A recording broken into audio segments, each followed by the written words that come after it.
The YouTube live is streaming.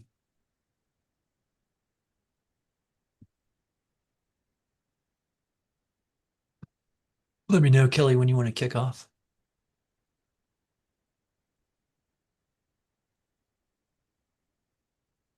Yeah, I think you could kick it off anytime. All right.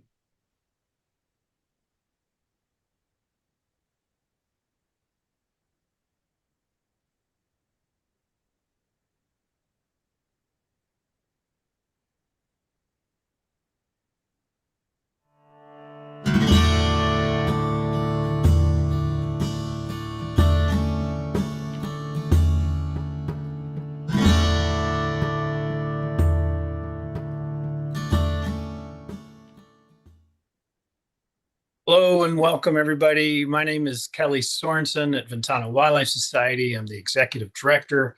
And of course, you're here with us on our monthly Condor Chat, which is typically held on the last Thursday of the month. A great place to hear directly from the field crew and how the birds are doing out in the field. Ventana Wildlife Society has been releasing California condors with partners since 1997, appealing down to an all-time 22 bird in 1982. And work had already begun before we got started in 1997. And now, almost 30 years later, we've learned a tremendous amount. And the Central California flock, where we're focused, has grown to well over 100 individuals. I won't say the exact number because Joe's going to correct me here in a little while. But we're constantly working with these birds, as you know, releasing them to the wild, caring for their well-being after their release, whether that involves medical treatment or monitoring their nests, tracking their movements, managing all that data, and of course, our top priority today, the non-lead outreach program. And it's so important because we now understand that lead poisoning is the number one cause of mortality in California condors and is the primary reason why they haven't become self-sustaining yet. It's certainly not the condor's fault. We all know that. These birds have had everything but the kitchen sink thrown at them, and yet they have survived. They have survived through so much. It's just unbelievable. And anyway, so that's kind of the spirit of what the Condor Chat's all about, to share our experiences as they occur in real time, unfiltered. We've been talking a lot about Save the Condors. In fact, the campaign, Save the Condor campaign, which we launched last year when we learned that the federal government was temporarily going to stop funding a portion of our work. We've been primarily funding the work that we do through private sources, through private support, almost entirely for that entire time. And in just the last 5 years, we received some federal support, and then it was, taken away, hopefully temporarily. And so we launched this Save the Condor campaign last year. It was very successful, and many of you contributed to that, and thanks again. And here we are in 2026, also kicking off that same campaign name, but in a new year. And to do that this year, we are having Feathers in Flight, a fundraising event.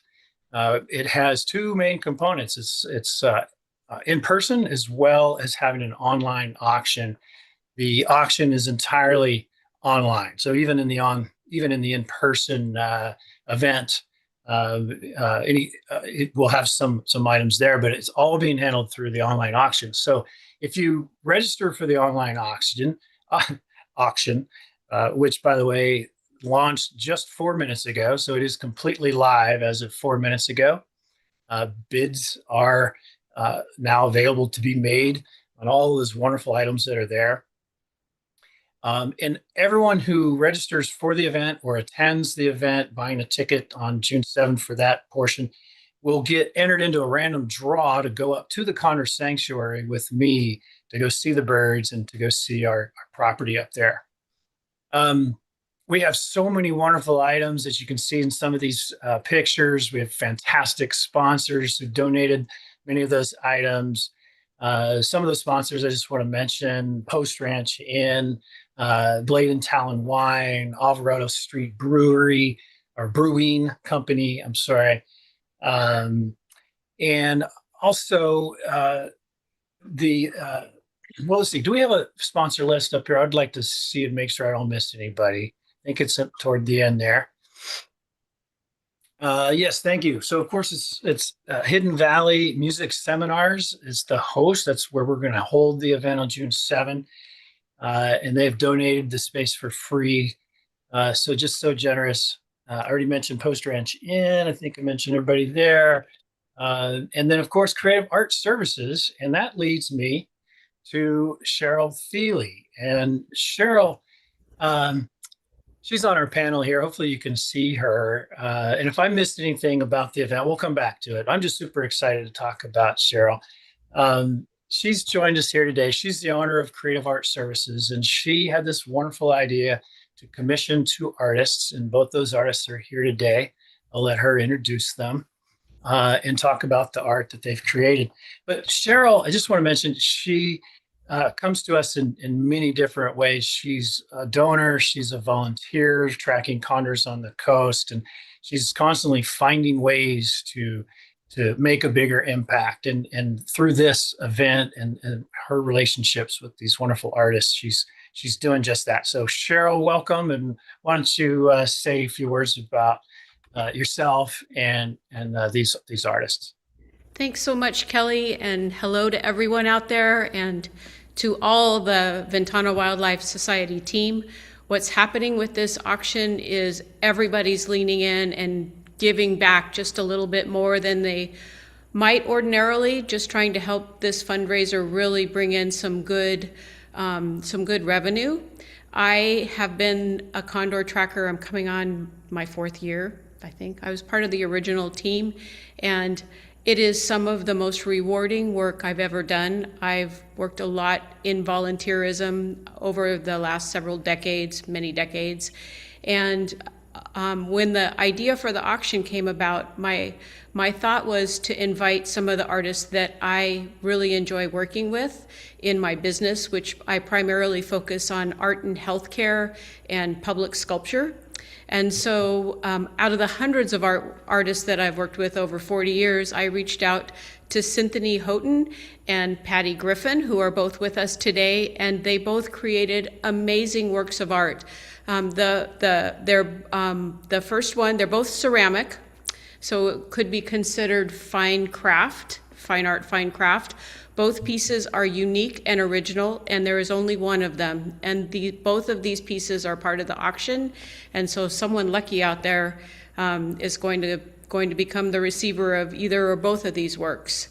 And one thing I wanted to say about tracking, because tracking on the coast is about the birds for sure, and on a given day as a volunteer condor tracker, I might spin in circles 360 degrees almost 1,000 times, which is a lot.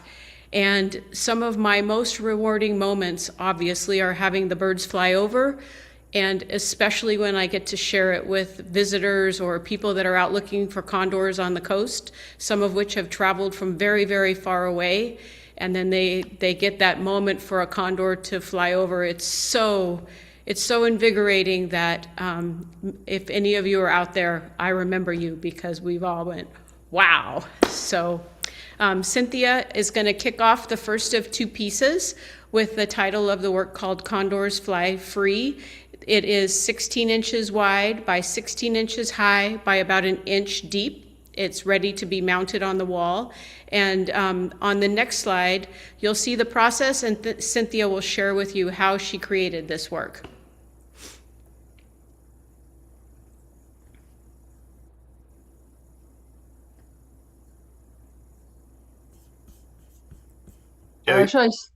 Next slide, Joe. Great, thanks. Yeah. So I'm Cynthia Houghton, and I love working with Cheryl, and she obviously loves working with the condors. And that came through when I was talking with her. So I dove into this project. I looked at lots of images, and I'm in Vermont, so I haven't seen condors, but I do spend a lot of time looking at birds. And so so I picked out some images that they felt like they had some character in them, and I put them together, and then translated that into a sculptural, low relief sculpture. So basically, you can see in the second image, I sculpted it out in clay, a form to go underneath the tile, and then I draped the clay over that, paint it with slip, and then carve into it. So it's sort of like wood carving, it's sort of like sculpture. And the thing that's special to me about this is when I work like this, I see all the details. I have to make decisions about every single feather and every little wrinkle and every little curl of the toes. And it slows me down and brings my attention to all those details. So I love this kind of work. And it really gave me a deeper kind of love and respect for these creatures as I was working on it. And then I placed them in Big Sur, so that imagery came from images of Big Sur. So yeah, Cheryl's invited me to come see the condors sometime, and I'm definitely taking her up on that offer at some time, because it seems like that'd be really special. Wow, gorgeous. Yeah, you captured it well. It looks even cooler in person. It has a lot of texture to it, like that is you can't actually see in this shot. But Yeah, I like all the colors too. They're kind of like soft colors. I can jump in on the colors a little bit. As much detail work as there is in the carving, one thing about glazing ceramic is the colors that the artists work with are actually not the colors that are fired oftentimes. And so this piece, Cynthia, you fired it a couple of extra times, didn't you? If I recall, we went back and forth a few times. Yeah, 3 rounds of glaze firing to try to capture that feeling that we were looking for. And the blue, when you're working with the blue coloration, what color are you actually putting on the ceramic itself, for example? It's kind of like a whitish gray, like it's really guesswork. A lot of just faith and hope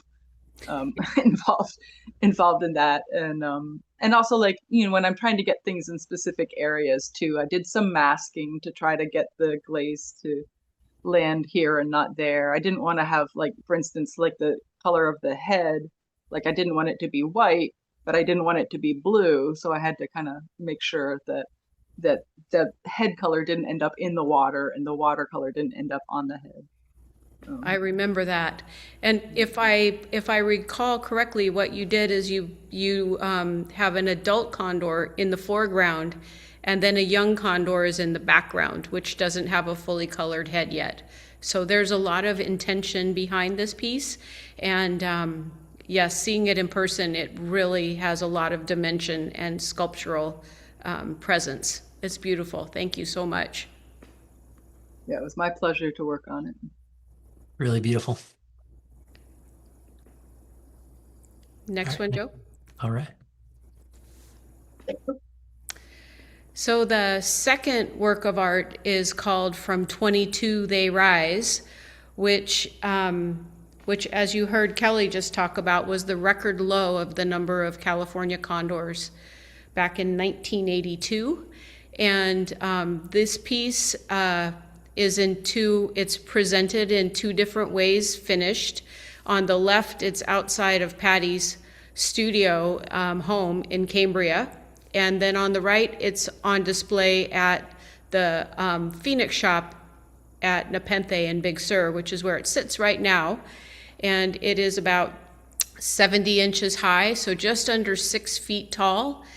The base of it is about 16 inches in diameter, and each of those elements that you see stack on a steel pole, so it's ready for installation. Pretty easy installation, either indoors or outdoors, preferably if it's outdoors in something of a semi-protected space. And Patty is with us today from Cambria. So Patty, would you like to share a little bit about your piece and the process? Joe, you can go to the next slide. Hi, everybody. I'm really excited to be here. And before I get started, I want to thank Cheryl. And I also want to say Cynthia's piece in person has so much dimension to it. I got to be with Cheryl when we installed it at Nepenthe, and it's really amazing. So bravo, Cynthia. I'm a fan. Yeah, so what I do on the left on the slide, you'll see the original concept when Cheryl asked me to do this. And the final is quite different, but not different in intention. There were some key things that she asked me to include. And the way that I work is really starting from a concept. And Cheryl and I have done several projects together like this. So she's really a creative partner, a collaborator in it. We probably talked 15 times and did some back and forth with sending photos. She's come here. So there's a lot of input that happens, especially on a project like this, where the passion started with her. And now I must say that I am feeling really passionate about the California condors too. Like Cynthia was describing, when we're doing this kind of illustrated work, we really have to understand the subject as much as possible. So I looked at a lot of drawings, tried to transcribe them into the work that I do with sgraffito. And sgraffito in Italian is to etch. So I cover my pieces. Once they're formed, I cover them with a black underglaze, and then I etch away. So every line that you see, it's really like doing a woodcut. Every line is where I take away the black, and the white is the color of the clay underneath. And I may go back in later, like Cynthia described, and add color, but I'm really working from black and white from the start. So my work tends to be pretty graphic.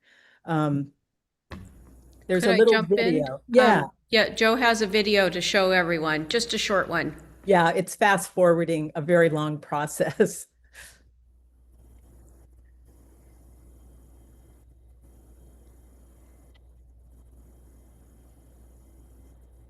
That's starting.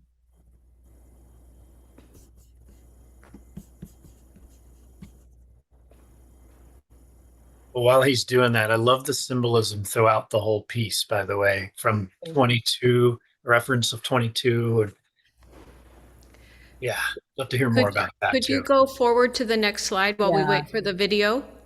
Because there are three of the sgraffito works have words etched into them. And the bottom piece says, "From 22 they rise." Yeah, I'm having issues, sorry, with the, It's okay. It's okay. From 22 they rise. And then, Patty, do you want to share the other two?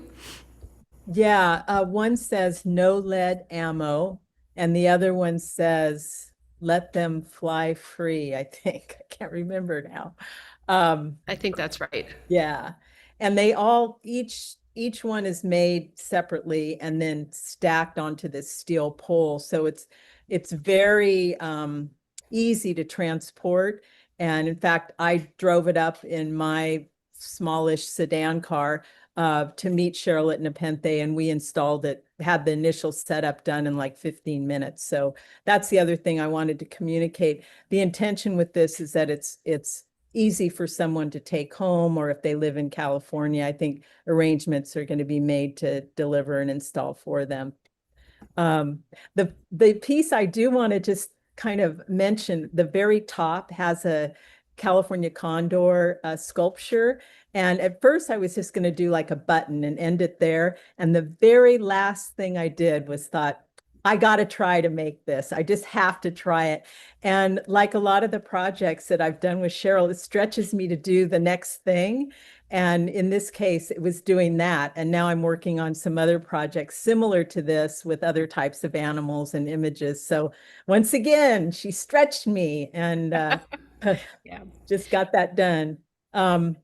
The other thing, after we did the installation, Cheryl said, why don't you follow me back down towards Cambria? And I'm going to pull off at a site where we often see condors. And so I got to watch that. She pulled off the road and she was sitting there with the binoculars, and I could not spot it at first. Like, what are you looking at? And there was just a carcass down below, and she was looking at the vultures, waiting for condors to come in. And I couldn't stay. I had to get home. So I wandered back down. And, it's like every time I see a big-ish bird now up in the sky, I think, oh man, that's a condor. And I almost pulled off the road several times. I'm sure they were just vultures, but I got my eye out now. That's good. Would you awesome. flip to the next slide, Joe? So both of these works are on display at the Phoenix gift shop at Nepenthe through June 6th. And then they'll be at the auction on June 7th. I take it back. It's through June 5th. So we're taking them down Saturday morning, the 6th.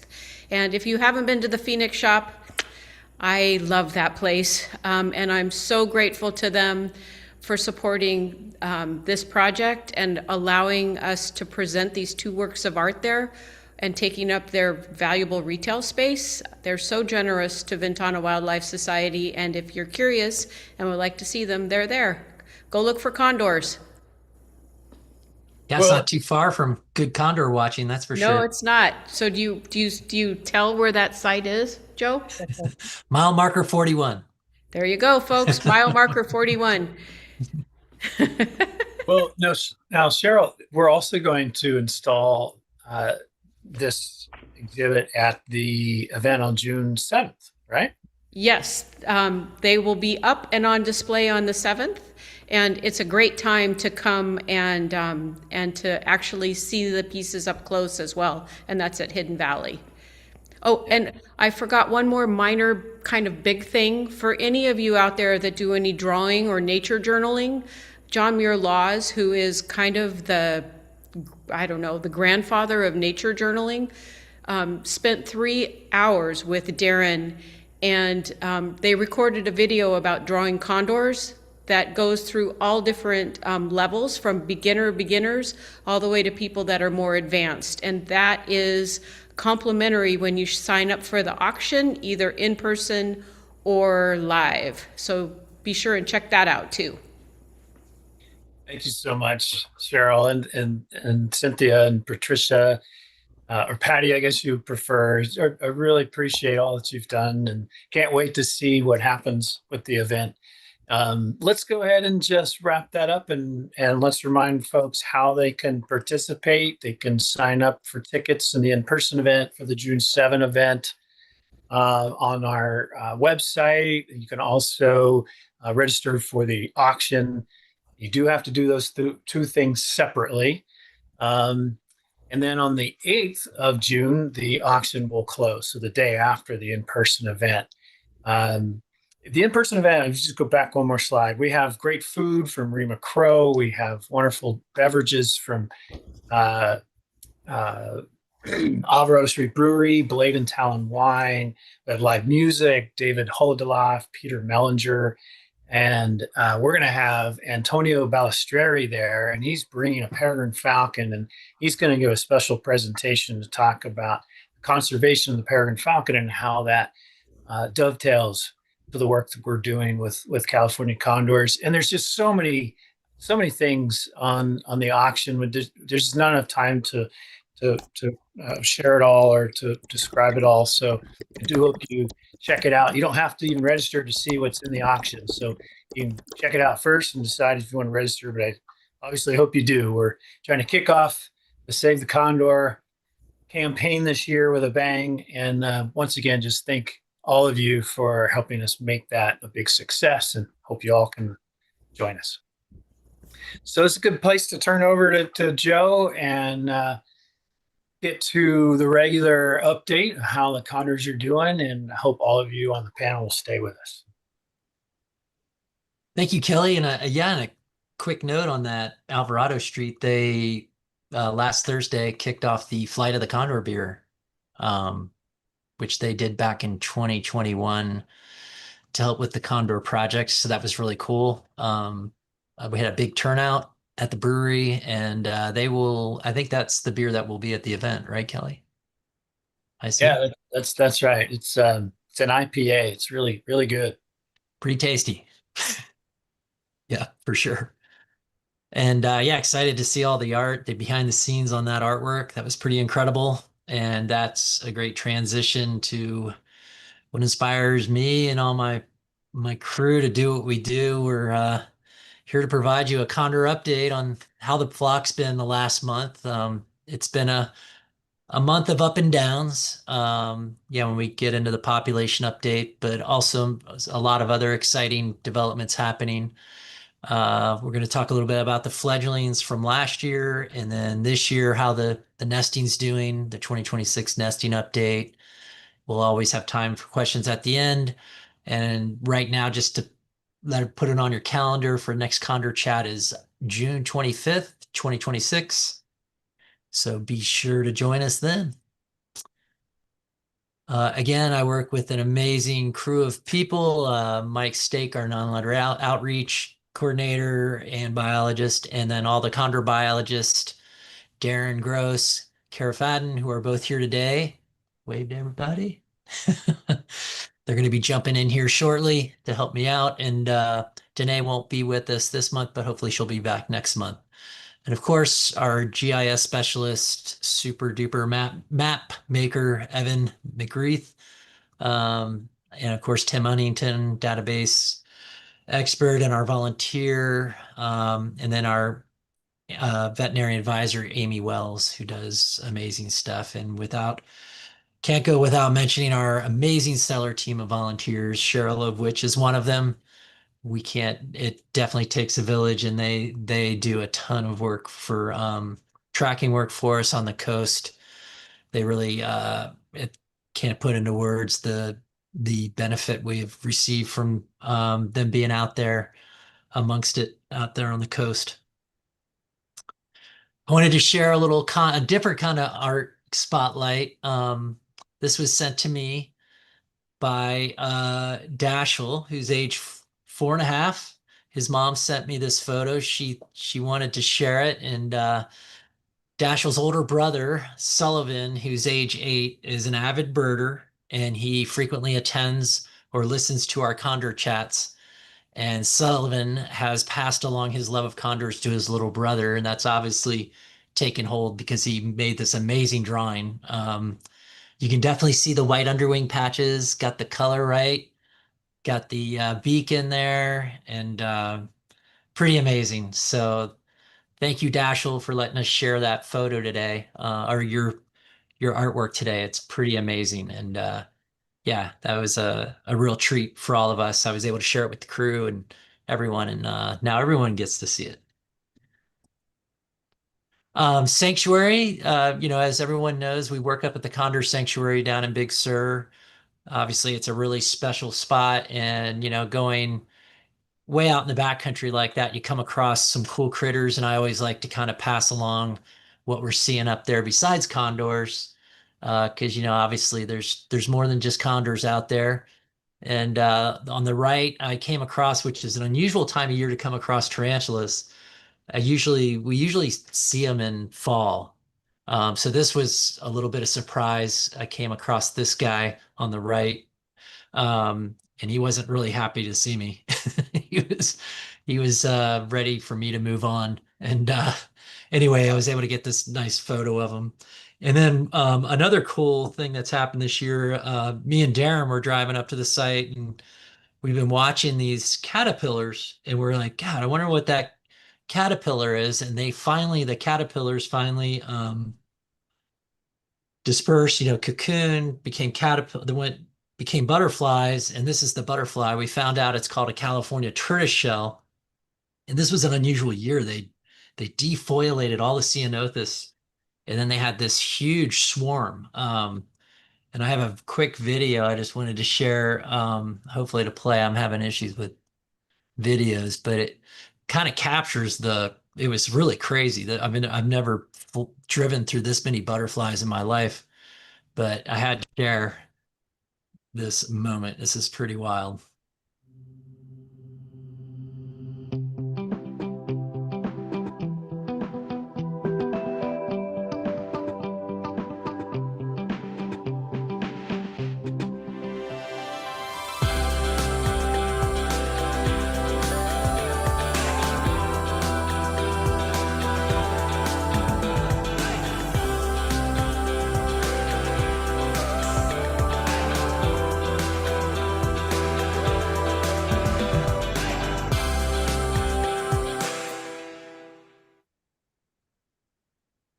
Anyway, that was one of the more pretty wild, not expecting to come around a turn in a road and be overwhelmed by butterflies. I almost felt like I was swimming in the ocean. They were just kind of like they kind of just were everywhere.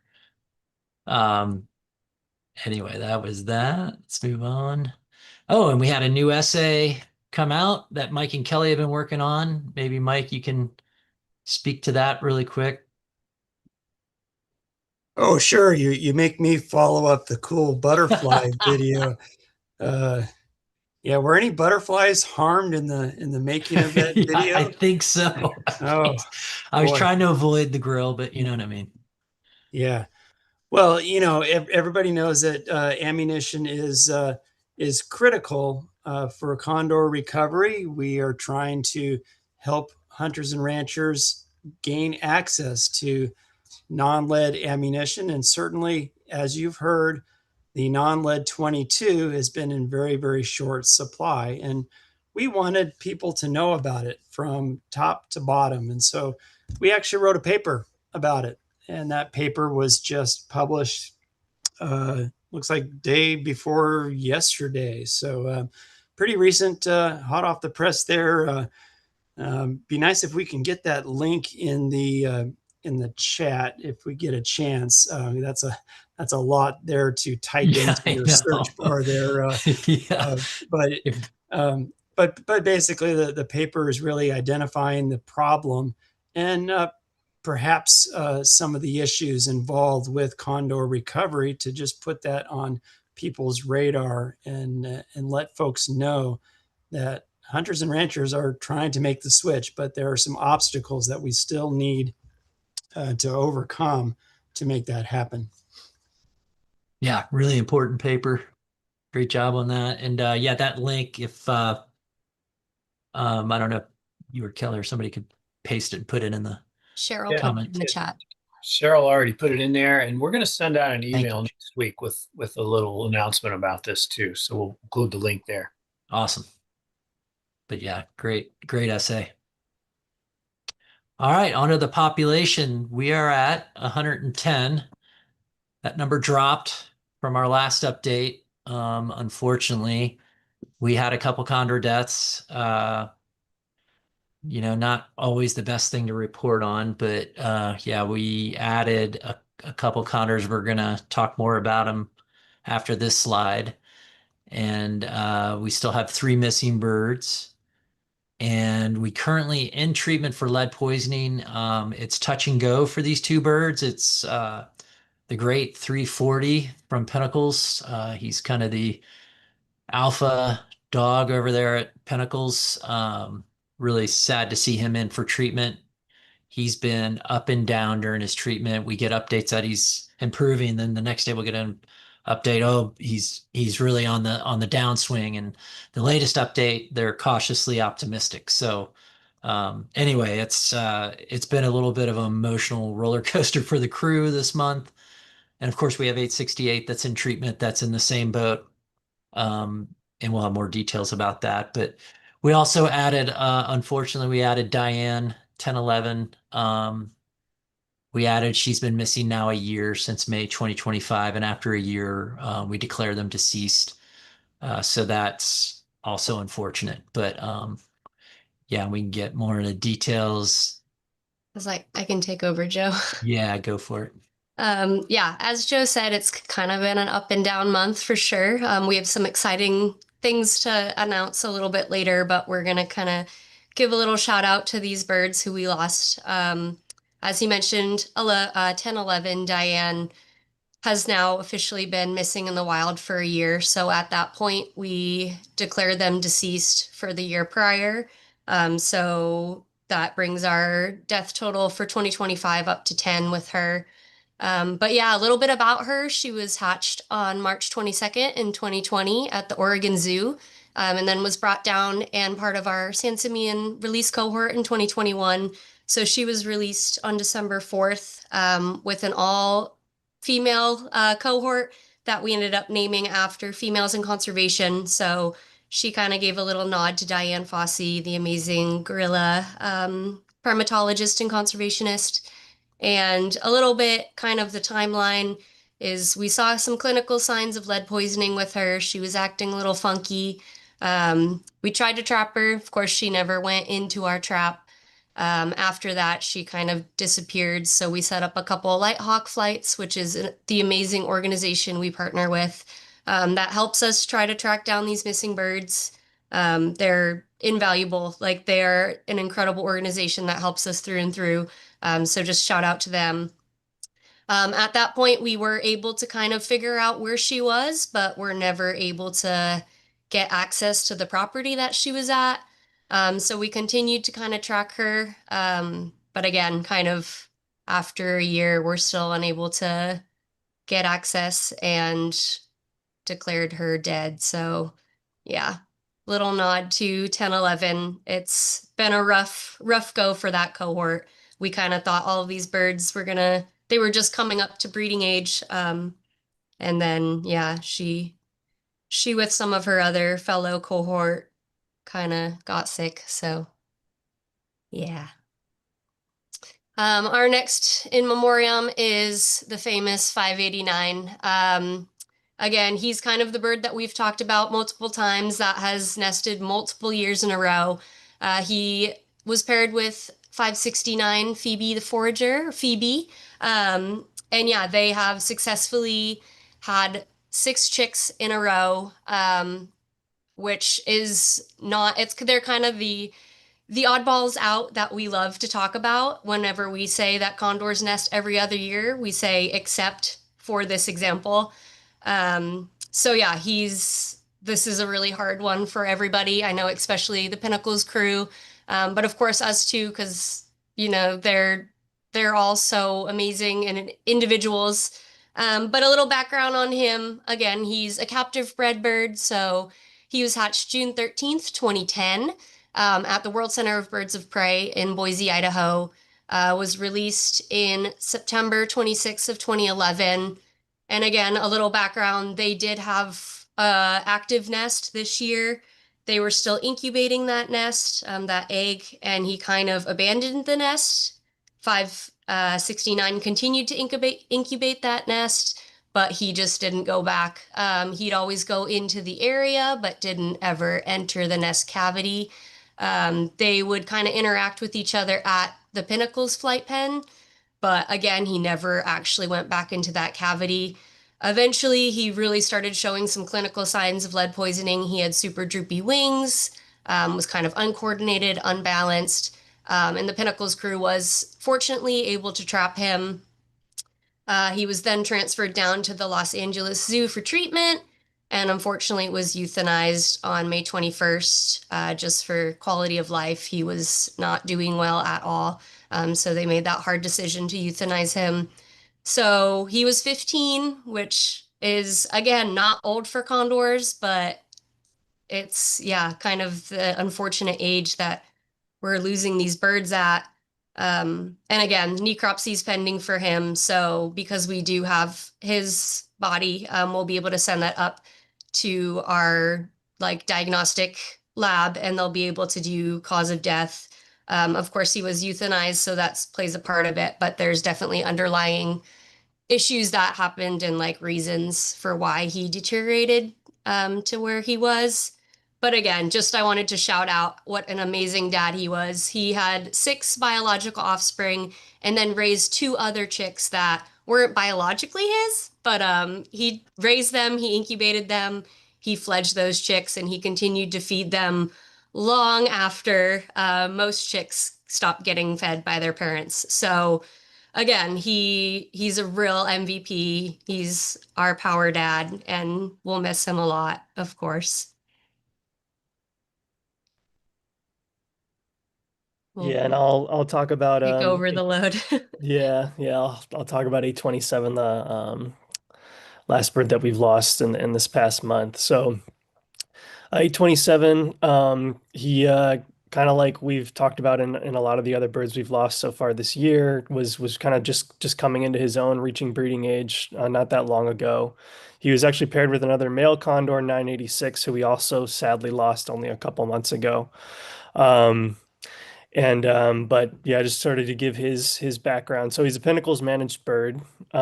He hatched at the World Center for Birds of Prey in Boise on April 20th, 2016, and he was released by the Pinnacles crew on November 29th, 2017.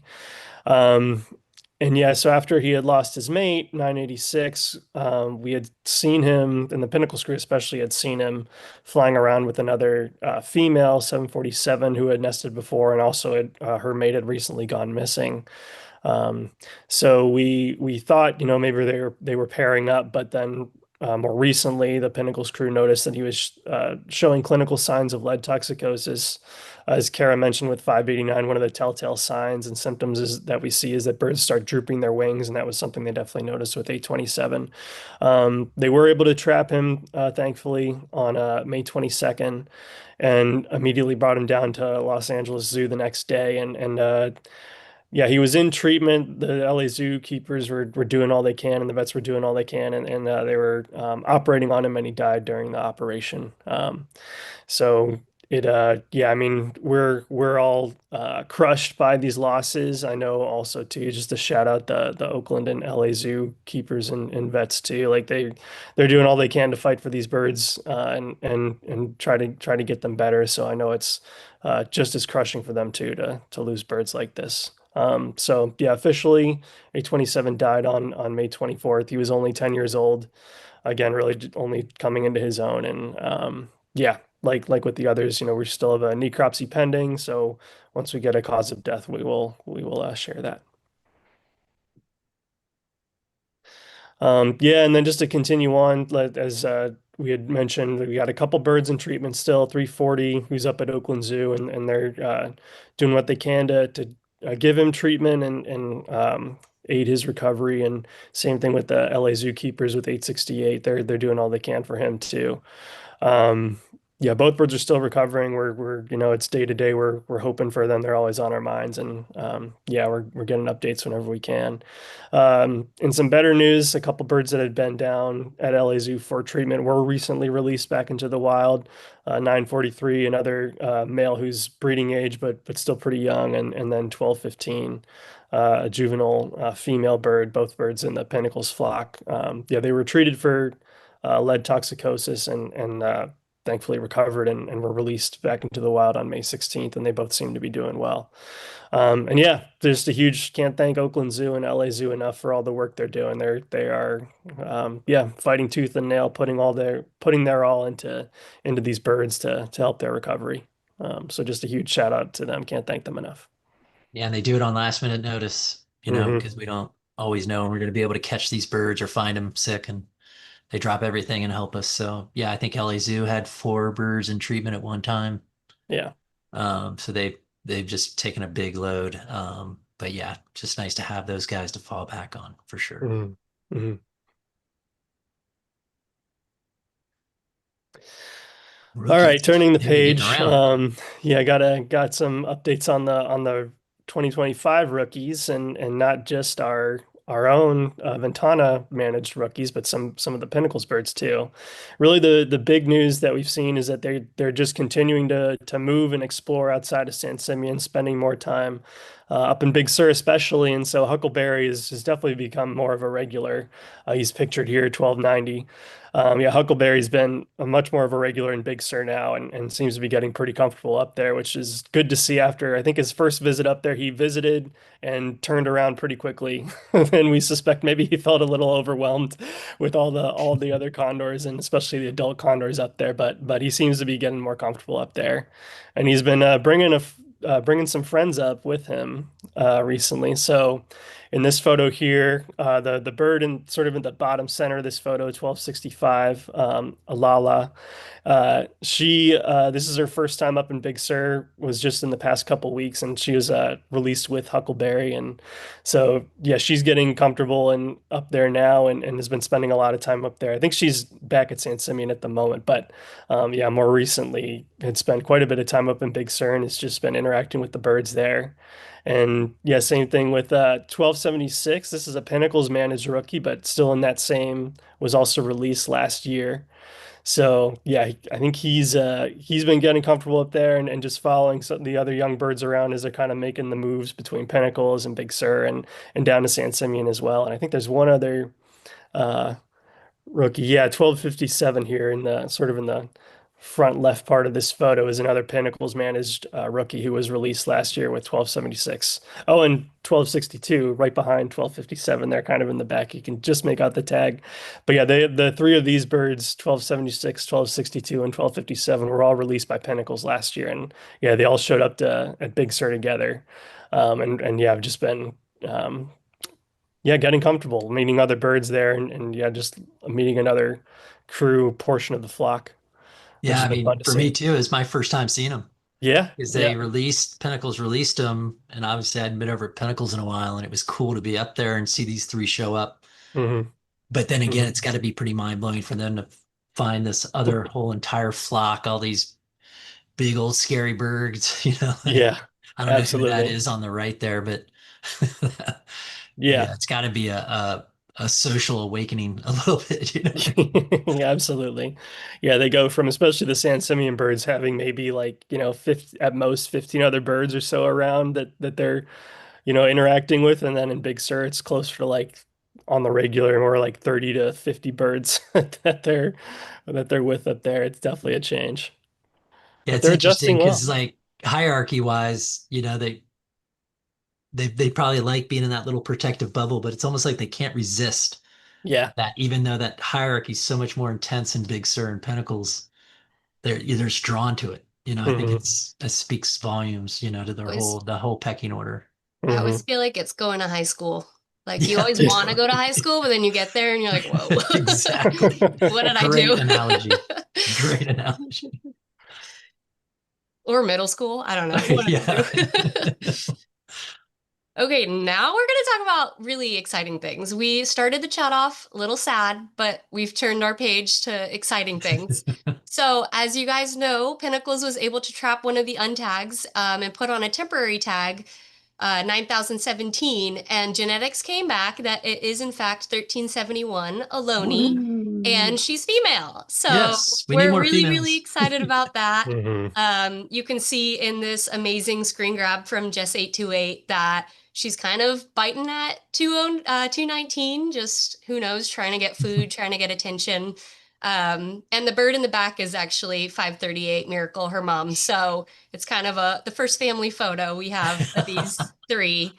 And she'll keep her temporary tag until we can trap her again.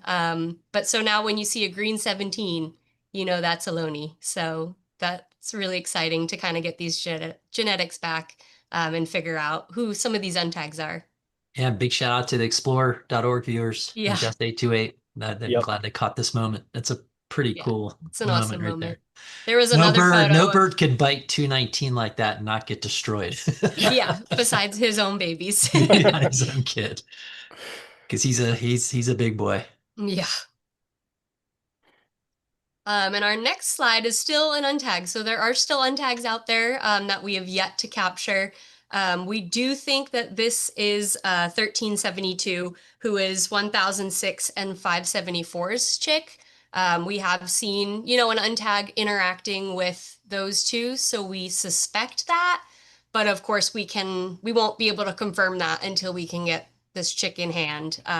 So yeah, there's still untags out there. We're still working on getting them trapped and figuring out who they are. But it's nice to we have at least one down so far. I think we'll have some luck this fall. I think we'll get them Yeah. all.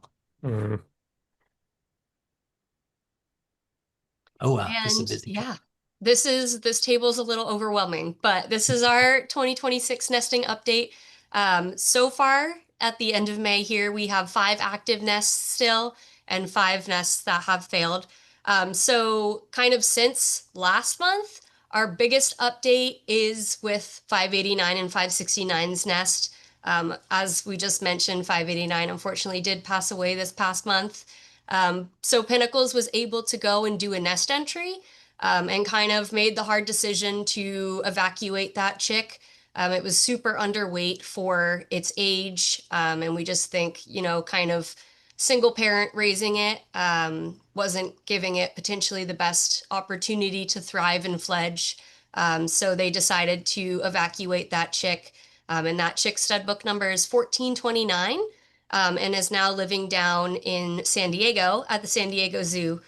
So we're hoping, that chick will have a really great start down at San Diego, and we'll be able to get it back for next season to then be able to release it back into the wild. But yeah, they made that hard decision to take that chick out of the wild to be captive reared, just to give it its best, chance of thriving and surviving. Other than that, we've gotten 2 more stud books back, which is super exciting. So 190 and 745's chick is going to be 1425.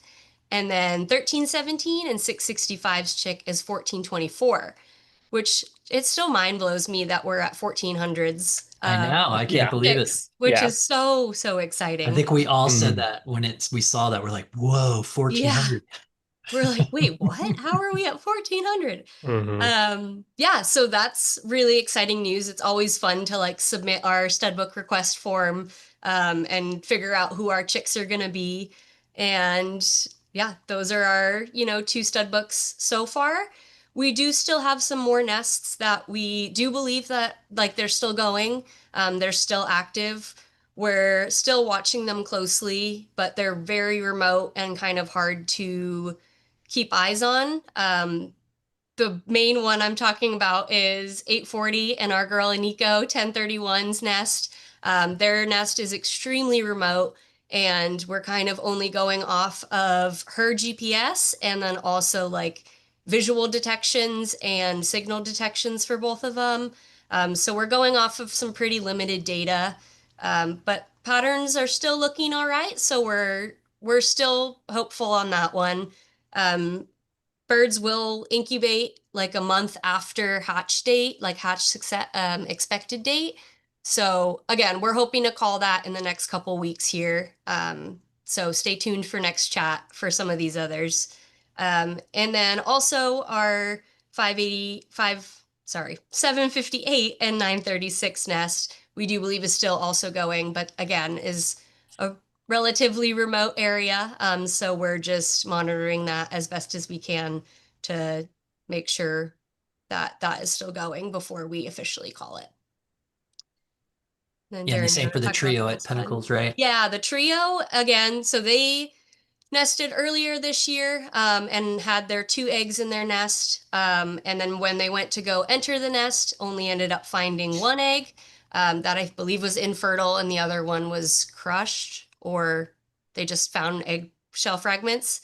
But then again, oh no, that was a different trio. I'm so sorry. This one they can't do nest entries into, but they do think it's still going. It's hard to see where the birds are incubating, so yeah, again, it's kind of hard to determine what's going on, but the birds are still going back to the nest cavity and like showing signs that it's still active. Yeah, we had some established pairs that we thought for sure were going to nest this year. Like 470, 962 and 209 and 881. And definitely amongst those pairs, we saw some of those birds displaying signs of lead poisoning. Mm-hmm. And so, as a crew, we always talk about just kind of, we think that that's another impact of lead, that it's not necessarily killing them, but it's making them sick enough to where they don't have the energy to breed. Yeah. And so that's just something we've been tracking the last few years of the impact of lead on nesting. And obviously the impact it had on 569 and 589 was Mm-hmm. pretty direct, losing the male. So yeah, it's just interesting, it's we always wonder what's going on with nesting, and a lot of times it's more obvious than we probably think, and that they're just not feeling well enough. Yeah, So and we also have been talking about 892 Vincent dying has kind of shaken up a lot too. So even though these other nesting pairs weren't affected by lead in a sense, his passing kind of shook up a bunch of things. oh So yeah, we kind of our like preseason lineup for nesting. We had a lot of pairs that we were really confident would go and nest this year, and they didn't. for, whatever reason, but most likely probably lead related, but we don't know for sure. But yeah, overall, still a great nest year. We have still potentially 5 chicks, 6 chicks Yeah. going. So yeah, just cross our fingers for the other 3 that we're still monitoring, but they're still looking pretty good. So Yes. All in all, if we can get 5 to 6 chicks out per year, that's pretty good. We got spoiled with 2024 and we got 9, so hard to top that. But yeah, all considering really great year for the birds. They go through a lot. They get thrown a lot at them. And again, we got our fundraiser coming up, but always you can donate to the Save the Condor Fund and Condor Recovery. And a great way to do it this time around is through the event. You can connect with us on social media, on Instagram, Facebook, YouTube. Yeah, and if you go to YouTube and you like something, comment on it, like or subscribe, do everything you can on that. That always helps. And then subscribe for our updates, the full crop. That's where, as Kelly was mentioning, like we do all our follow-up emails and you get alerted of what's going on. Again, just to recap the event, online auction. God, I said that weird too, like Kelly, has officially kicked off, and it's going to run through June 8th. And then the in-person event, if you're in the area and can attend, it'd be a lot of fun. It's going to be pretty exciting. That's June 7th from 1 to 4 p.m. Hidden Valley Music Seminars and Carmel Valley. And with that, we go into questions. I was gonna say, and this is a picture of 589. So a little send-off shout out to him again. It's so rough It's to an lose amazing these great photo. birds. It's so Amazing. tough. Amazing bird, amazing photo. Yeah, and I mean, he was just scratching the surface. He was only 15. These guys are supposed to be living 50, 60 years. So Yeah. I mean, we just celebrated Topa Topa's 60, so yeah, at LA Zoo, yeah. So yeah, the next Condor Chat is June 25th, 2026 at 4 p.m. Mike, we got any questions? Yes, Joe, how many California condors are in existence today? That question comes from Christy in San Diego. We are just over 600 in existence. That includes all the birds in captivity and all the birds in the wild. And the wild includes Arizona, Baja, Mexico, Southern California, Central California, and Northern California. And how many condors did we have in 1982? 22. Okay, well, I guess that is some Yeah. progress to feel Yeah. good about. I know there's a lot of things to not feel so good about. An interesting question from Phyllis, and I'll open this up to any of you condor experts here on the panel. Do condors imprint on a place? And the example that Phyllis brought up was, if a chick was raised in a redwood nest, would that chick, say a Nico perhaps, would that chick be more inclined to nest in the future and raise chicks in a redwood nest? What do we know about how condors behave in that regard? Or do we know? I was gonna say, I don't think we know, but Nico was raised in a redwood and we think she's nesting in a cliff. So it seems like no for that example. I would say their overall residency stays similar. I would call her a coastal bird more, maybe. She's still in the coast range. She's on the interior of the coast range, like Kara said, in a cliff, but she's on the coast quite often. But yeah, that's a good one. I would say we really don't know, and we haven't really seen any clear patterns. It seems more social, driven, hierarchy driven, where they fit in, kind of, because we've had a lot of birds that were hatched on the coast and ended up at pinnacles, nesting at pinnacles, and some birds that have gone nested at pinnacles and come and nested on the coast. And yeah, I was thinking of 574 and 538, when they nested together, they were the first two wild fledged birds to nest in the wild in Central California. And they both chose a redwood on the coast, and they both came out of caves. So, caves well inland.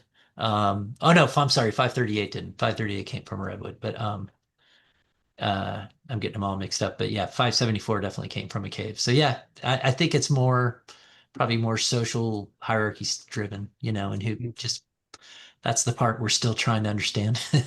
We know Yeah, it's like a and soap that opera out there. and that certainly makes sense. I think it's a nice thought. To prove it, I think would require a lot of evidence, and I think there's probably just not enough evidence, or a lot of evidence on either side that may or may not support the whole imprinting idea. But an interesting question.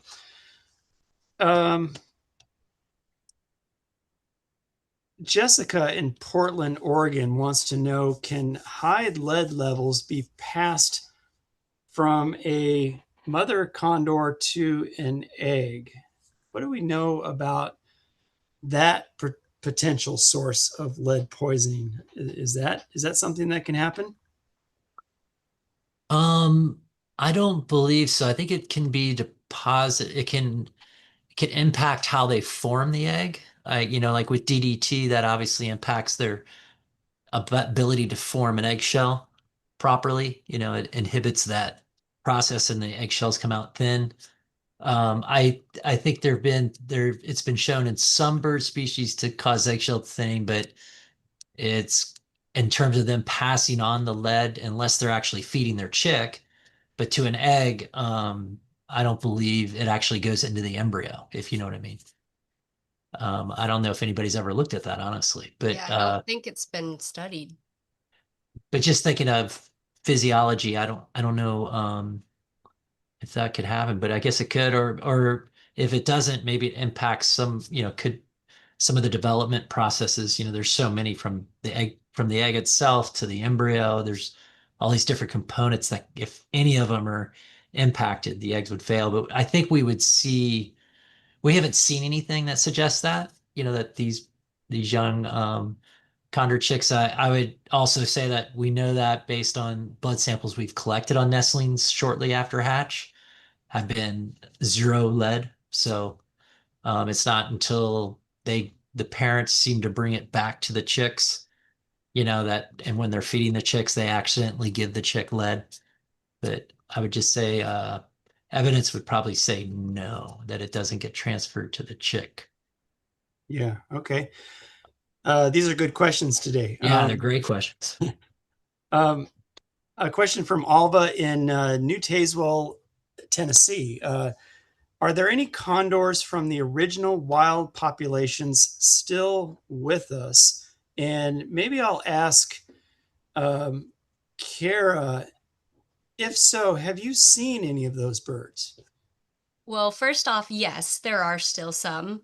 And I have. There's one, his number is 20, and I believe I always get this wrong. I think he's AC4, which stands for adult condor, number 4. And he is part of the Southern California population. But there's, I believe, also a couple birds in the Arizona, Utah population, and then, of course, in the captive breeding program as well. I have been able to see Topa Topa, which was like the most magical experience ever. But yeah, long story short, yes, there are still original condors alive today. Yeah, I like the fact that there's a condor with the number 20. You're talking about condor 1400, and that's great. That's where we want to be. But it is really neat to think that when I was in 6th grade back in the early 80s,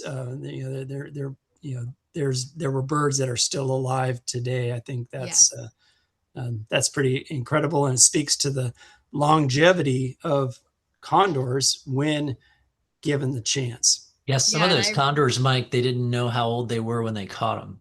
Right. So Yeah. some of those birds could have been, they might be in their 60s or 70s now. We just don't know.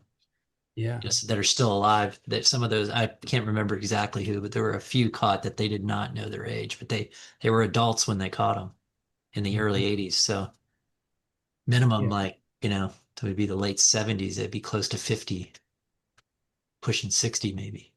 Mhm. Joe, what can you tell us about the chelation process? Could you just give us a very brief description of what that involves and what sort of cost that comes at to the birds? Yeah, chelation therapy, it's the same therapy they use for humans that become lead poisoned. It's a measured dose of calcium EDTA that's given to the bird based on their weight, and it binds with the lead and allows the birds to rid themselves of the lead. But the issue with chelation, and that being for humans too, is it also takes uh, good stuff with it. It also, it's kind of like we always do the analogy of like chemotherapy. It kills the cancer, but it also can kill good. It can also have major side effects. And so the same with chelation, what we've learned over the years, the vets have learned over the years, is they take a lighter approach because sometimes if a bird is really fragile, it comes in, it's very severely ill. If they come on too strong with the chelation, that can actually compound things and actually stress the bird and actually not make it better. It's taking lead out, but the process of chelation actually puts the bird over the edge. So yeah, so chelation is one of those things. It's not like a long-term solution. It's the most intensive part about chelation is just the intensive effort it takes. The actual chelation dose is pretty cheap, but the amount of effort and staff it takes to treat a bird is immense, and just the facilities and the medical costs, that go into it. It's pretty huge. So that's the part that we're trying to, with the non-lead outreach, trying to reduce the amount of birds we have to chelate. But it's been a great tool. I mean, chelation has definitely saved a lot of birds' lives. And now they do it in combination with other things. But again, it's gone to a more lighter treatment regime. I would say that's how we've evolved over the last 30 years. Is to this, just basically letting the birds kind of give them time to heal from when they have this heavy traumatic dose of lead. We're getting near we're about out of time, but I do want to get to Sue's question from Costa Mesa. She is interested in this Bill 556, and I'm hoping maybe Kelly could offer some opinion about this. This is some legislation that was passed in the House, and I believe it's still being considered in the Senate, and that essentially blocks certain agencies from banning the use of lead in federal lands. And the question is, what can I do, or what can we do to oppose this? Kelly, do you have any sort of thoughts on that bill and what it might mean for California, and and I'm seeing also in the comments or in the chats, what can we do as viewers of this chat? What can we do to promote non-lead ammunition? And so, do you have any thoughts on that bill and what the general public can do to oppose things like that? Yeah, excuse me. I'm glad you brought that up because I saw Vicky's comment asking that same question, and I was hoping you were going to get to this. First off, I'm not really tracking the federal bill that you mentioned all that closely because I think in many ways California, has a statewide prohibition against the use of lead ammunition in place already, and even if the federal level did some of the things that this bill suggests, I don't think it would have an impact, or at least a big impact in California. That said, I do recommend that you reach out to your congressman and your senator and reach out to those representatives and tell them that you disagree with that with that bill. Ask them to vote no. Here in California, though, we're doing a couple of things. One, behind the scenes, we're working, meeting with state of California and U.S. Fish and Wildlife Service, and really trying to develop specific strategies on how we can increase funding and increase access to non-lead ammunition across the state. It's really early in discussions now, but we did just get a new grant from the state of California, which expands our non-lead outreach program. So that is super exciting. And we will be advancing that this year.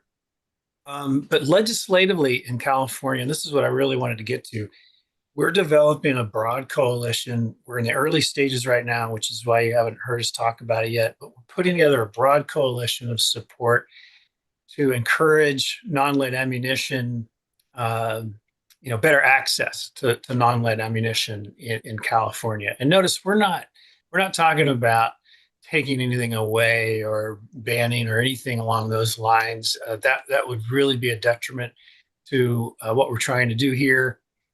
Landowners that have wildlife on their property are key to the success in all this. And we already have a law that requires the use of non-lead. We just don't have a market that quite supports it yet. So we're going to be advocating things like reducing the tax on non-lead ammunition, advocating for a non-lead coupon program statewide, for example, to really increase the demand and lower costs and just make it more accessible for everybody. So those are the directions that we're going in. I think it's counterproductive to try to take a ban any further. I think what we need to be doing is supporting the hunters and ranchers as best we can, because that's what's going to get it done at the end of the day. And we know we're on the right track. We just need to keep doing more of it. So anyway, I'm really glad that you brought up that question, and watch later this fall. We're going to have more opportunities for people all over to participate in some advocacy way. Thank you. Yeah, thank you, Kelly, for your comments. Appreciate that, and it's something that I think we could talk a whole lot more about. But we have reached the end, and Joe, I'll let you queue up the next Condor Chat. Thank you, Mike, as always. And thank you to the crew and everyone, and Cheryl and Patricia and everyone here. We're really excited for the event coming up. And again, obviously next Condor Chat, but if you can also attend our event on June 7th, that's great. Or jump on the auction. Any other thing you want to add, Kelly? No, that covers it. Thanks so much, everybody. Hope to see you next time.